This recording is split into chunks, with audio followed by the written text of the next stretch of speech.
ನಾಡಿನ ಜನತೆಗೆ ಬೆಳಕಿನ ಹಬ್ಬ ದೀಪಾವಳಿಯ ಶುಭಾಶಯಗಳನ್ನು ಕೋರ್ತಾ ಇದ್ದೇನೆ.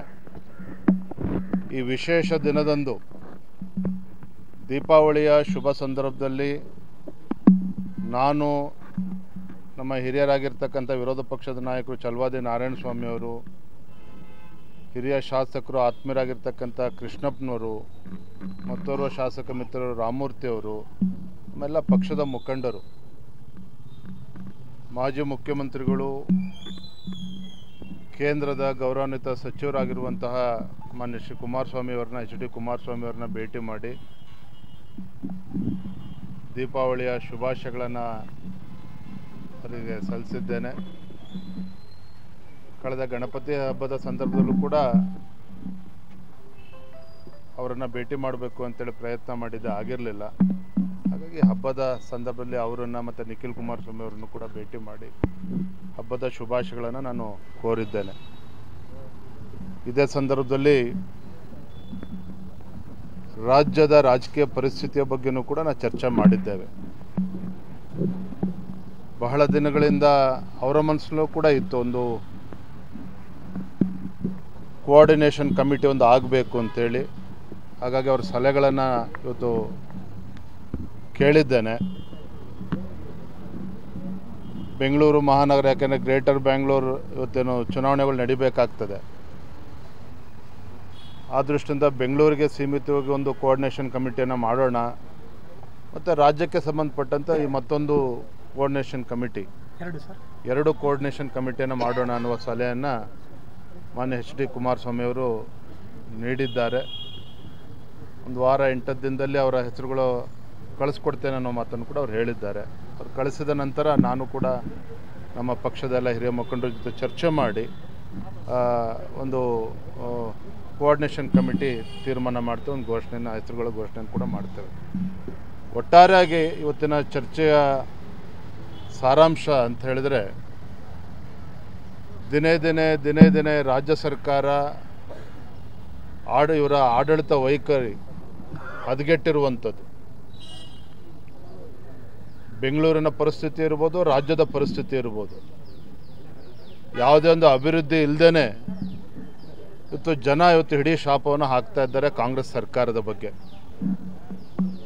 ಮತ್ತೊಂದು ಕಡೆ ಬೆಂಗಳೂರು ಮಹಾನಗರದ ಅವ್ಯವಸ್ಥೆಗಳನ್ನು ತಾವೇ ನೋಡ್ತಾ ಇದ್ದೀರಿ. ಎಷ್ಟು ಅಹಂಕಾರದಿಂದ ಈ ರಾಜ್ಯ ಸರ್ಕಾರ ಸಚಿವರುಗಳು ಮೆರೀತಾ ಇದ್ದಾರೆ ಅಂತ ಹೇಳಿದ್ರೆ, ಮೋಹನ್ ದಾಸ್ ಪೈ ಅಂತ ಹಿರಿಯರು, ಕಿರಣ್ ಮುಜುಮ್ದಾರ್ ಶಾ ಅಂಥ ಹಿರಿಯರು ಕೂಡ ಬೆಂಗಳೂರಿನ ಬಗ್ಗೆ, ಇಲ್ಲ ರಸ್ತೆಗಳ ಬಗ್ಗೆ ಒಂದು ಸಲಹೆಗಳನ್ನು ನೀಡಿದರೆ ಆ ಸಲಹೆಗಳನ್ನು ಕೂಡ ಕಿವಿಗೆ ಹಾಕಿಕೊಳ್ಳದೇನೆ ಅಂಥ ಹಿರಿಯರನ್ನು ನಿಂದನೆ ಮಾಡುವಂಥ ಕೆಲಸ ಸ್ವತಃ ಸಚಿವರೇ ಮಾಡ್ತಾ ಇರುವಂಥದ್ದು, ಸಾಮಾಜಿಕ ಜಾಲತಾಣದಲ್ಲಿ ಅವರನ್ನು ನಿಂದನೆ ಮಾಡುವಂಥದ್ದು, ಇದು ಖಂಡಿತ ಯಾವುದೇ ಒಂದು ರಾಜ್ಯ ಸರ್ಕಾರಕ್ಕೆ ಶೋಭೆ ತರತಕ್ಕಂಥದ್ದಲ್ಲ. ಯಾವುದೇ ಸರ್ಕಾರಕ್ಕೆ ಇದು ಶೋಭೆ ತರುವಂಥದ್ದಲ್ಲ.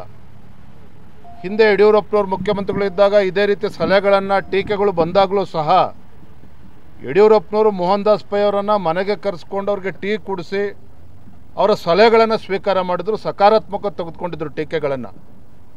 ಆದರೆ ಡಿ ಕೆ ಶಿವಕುಮಾರ್ ಅವರ ಹೇಳಿಕೆ, ಅವರ ಸಚಿವರುಗಳ ಹೇಳಿಕೆಯನ್ನು ನೀವು ಗಮನಿಸ್ತಾ ಇದ್ದರೆ, ಇವತ್ತು ನಮ್ಮ ರಾಜ್ಯದಲ್ಲಿ ಒಂದು ಚುನಾಯಿತ ಸರ್ಕಾರ ಇದೆಯೋ ಅಥವಾ ತುಗ್ಲಕ್ ದರ್ಬಾರ್ ನಡೀತಾ ಇದೆಯೋ, ಇದು ನಾನು ಹೇಳ್ತಾ ಇಲ್ಲ, ಜನಸಾಮಾನ್ಯರು ಕೇಳ್ತಾ ಇದ್ದಾರೆ.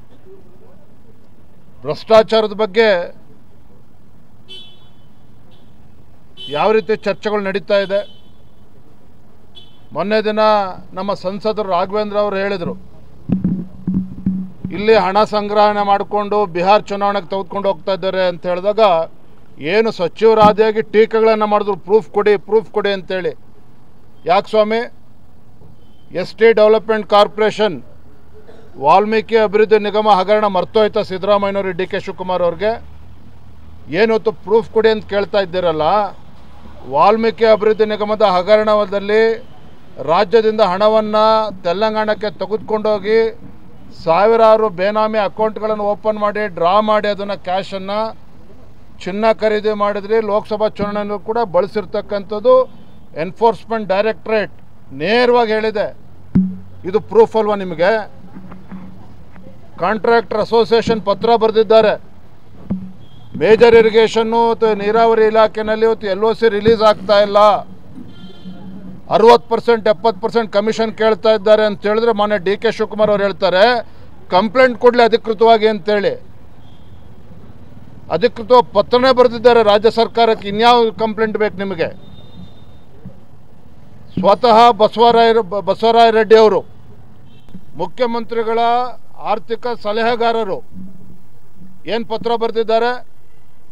ರಾಜ್ಯದಲ್ಲಿ ಮರಳು ಮಾಫಿಯಾ ನಡೀತಾ ಇದೆ, ಮರಳು ದಂಧೆ ನಡೀತಾ ಇದೆ.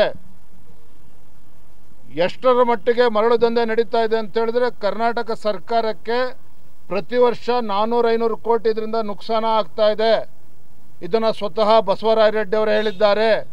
ಇದಕ್ಕಿಂತ ಪ್ರೂಫ್ ಬೇಕಾ ರಾಜ್ಯದಲ್ಲಿ ಭ್ರಷ್ಟಾಚಾರ ನಡೆಯೋದ್ರ ಬಗ್ಗೆ?